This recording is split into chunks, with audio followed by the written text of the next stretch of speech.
Hi, welcome to a video for design programming. Now we're coming to the end of the course. You've got all these skills that you've been working on, and maybe you're thinking, well, what was the point of learning all this? What can I do with this? And so I'm going to be talking about cool and interesting ways to show off your work and to show you that you're not necessarily limited to the ways that we've been designing in class, which is mostly browser-based stuff. We'll also be looking at what you can learn next. So you've gone through the process of learning a language, possibly for the first time, and now you know the basic structures and things that make up a programming language, so you should be able to easily move on to learning more on your own. We'll also be looking at things that are going to help you throughout your life, which is just quickly prototyping something that you might want to see working, or tools development, which is making tools that can help you with various things. So, cool ways to present your work. So we've been using just the browser within class, but you're not limited to that. You can make projected works. You can make works that run on your mobile device or other people's mobile devices. You can also do cool things with projections, such as holograms. If you can see that one there, that's quite an angled screen, and basically what's projected down onto that and gives the illusion of a three-dimensional object in space, which is really cool. So let's have a look at TeamLab. So TeamLab are really famous for making these incredible visual experiences, and they do that through projected works and other sort of technology. It's really cool. So they've got exhibitions that are all over the world. If you happen to be near one, I recommend checking it out. It's probably going to be good. Some of them are indoors in exhibition spaces, and some of them are in outdoor environments. But they're always different, and really cool. So if we have a look at this one, which is a recent exhibition in Seoul, Korea, most of the works, there's a video here. You should probably just watch that on your own. I'm not really keen on putting a video inside a video, but let's have a look at some of these artworks. So here we've got one with this, it's got a mirror in the middle of the exhibition space, and it's interactive in that it's tracking the positions of people, and this water is rushing around them. And these are all particles that are generative, so they're happening in real time. Likewise, this floral one happens in the same space. This is an interesting one, which is a smaller work that's situated on a wall. These corridors of flowers are all projected, and they're all also interactive. Similarly, like this one. One of the really cool ones is this unending wave, where you're just sort of confronted by this large wave and the sound that comes with it, and you sort of walk around this space and just kind of feel it.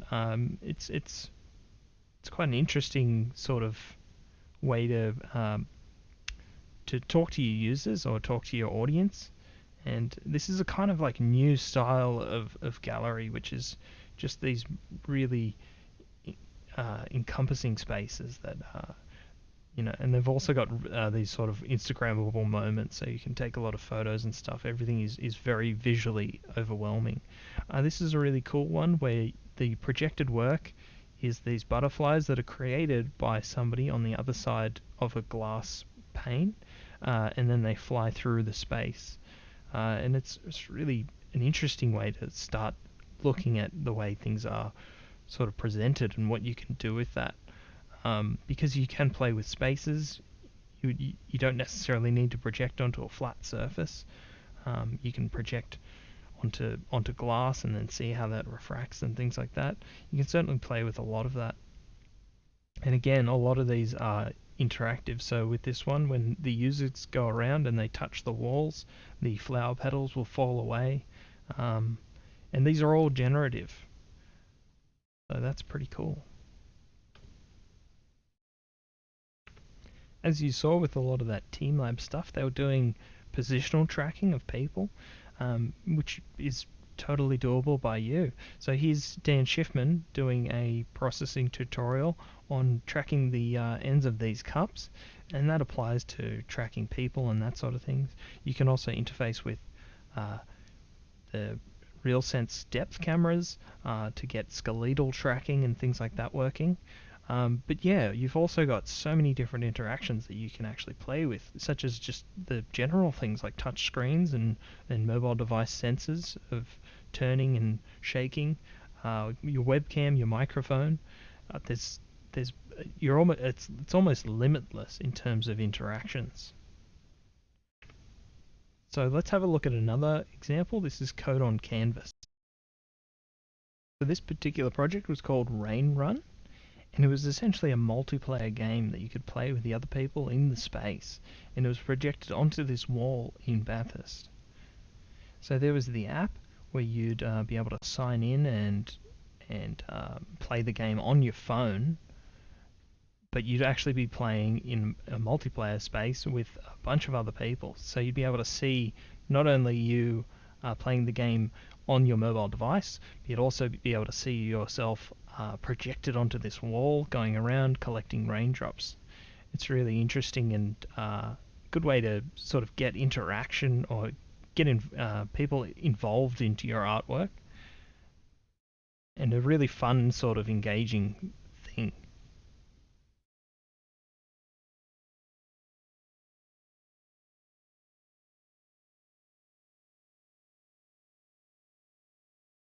And they're just located in Chippendale, not too far away from uh, Sydney campus, main campus.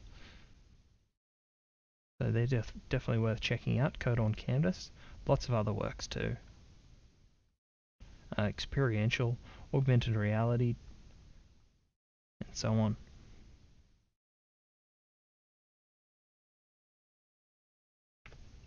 Alright, let's talk about what to learn next. So even before you move on to other programming languages, there's still so much more you can do with p5.js.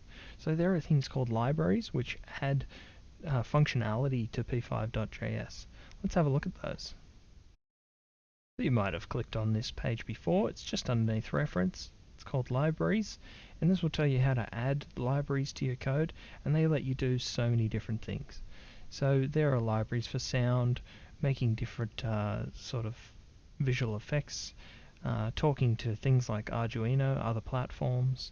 There are lots for GUI, so clickable items, and here's another one for GUI. And there are ones for talking between different canvases. So here's one for multi-window sketching. You can also use machine learning. It's ml5.js allows you to access and build algorithms or use machine learning algorithms to make models and things. You can also play around with particles, and this is not the limitation. There are lots more out there that aren't highlighted on this page, but yeah, these ones are really good as well. And you can play around with VR and AR, so virtual reality, augmented reality. There are lots of ways that you can extend P5. So if you're interested in physical interactions, you can, without even adding any libraries, you can use all of the mobile device sensors and detect shaking and turning of portrait to landscape mode, things like that. There are also other devices such as Arduino where you can create your own interfaces. So if you wanted to add some buttons or things like that, this particular one in the image, the Arduino Leonardo, is very good for emulating mouse and keyboard presses. So if you didn't want to add the library, but you did want to use make a custom interface, you could very easily do that. Otherwise, there are also those libraries that allow you to talk to Arduino. Now I want to have a look at the Arduino reference because I think it's a really good example of how now that you know one language, you should be able to very easily pick up another. So this is the language reference for Arduino and writing Arduino code. And as you can see, all of the things are here, and you should see that a lot of them are quite similar to the things that you've been doing in P5. Now, Arduino is written on C++, so you will see some slight differences there, but JavaScript and C++ are also very similar. So a lot of the things will be very familiar to you. So if you did want to go in and have a look at examples and things like that, you should be able to pick up and just run with it and actually learn a whole new platform, a whole new language very easily with the skills that you have.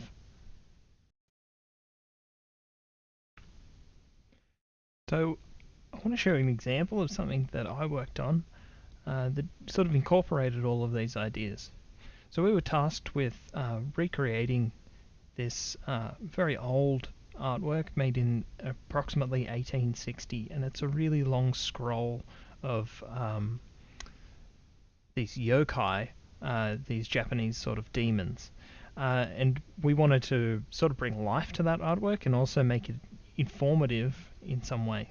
So the way we ended up doing that is by making a projected work with these interactive touch points. And the way that we did that was by silk screening a conductive paint onto the surface of the onto the projection surface. Then when that was installed and put in place, we wired it all up with and hooked it up into an Arduino-like platform, very similar. And then once that was all in place, it was painted over, and then the projected work suddenly became interactive. And so that was a really cool thing to work on. And yeah. So going on to the last section, prototyping and tools development. So with you've now got these skills, you can make your life easier. And because P5JS is so easy to get into, especially with the online editor, if you've got some idea and you want to see how it works, maybe you want to prototype some sort of animation, or you want to see how two things look together, maybe you want to play with different layouts, you can easily go onto the online editor and throw those things in there and just quickly see what it's going to look like. You can also make tools that can help you. So this is something that I said very early on in the tutorials. So you can make tools that can help you creating new designs. So if you want some inspiration in making a color palette or things like that, you could probably make something that allows you to input an image into P5 and quickly pull out the sort of colors that work together. Or you can make something that makes new layouts based on some sort of program that you've created. You can also make tools that help in your everyday life. So I had a friend recently who was moved into a new apartment, and they were working out where they wanted to put all their furniture. If you went into p5.js on the online editor and just put in the dimensions of your furniture and maybe made the layout, you could probably drag around those pieces and see where everything fits. That's just one example of something that you can use.